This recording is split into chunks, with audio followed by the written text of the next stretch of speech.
How to know the full name of GCash receiver. Hi everyone, welcome to the channel. This is Rose and without further ado, let's dive right into the video. To know the full name of GCash receiver, so let's go on this interface.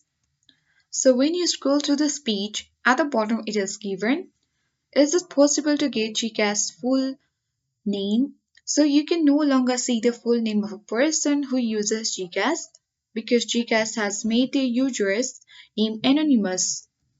For added protection against scams, some scammers were using the real names of GCash users to trick people into giving them money. To prevent this, GCash removed the display of full names.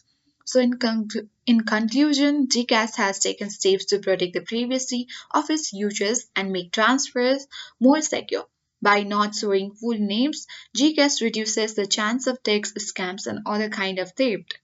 So, from here you can know that we are not able to get GCash receiver's full name.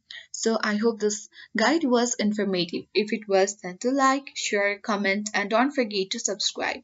Thank you for watching and see you in the next video.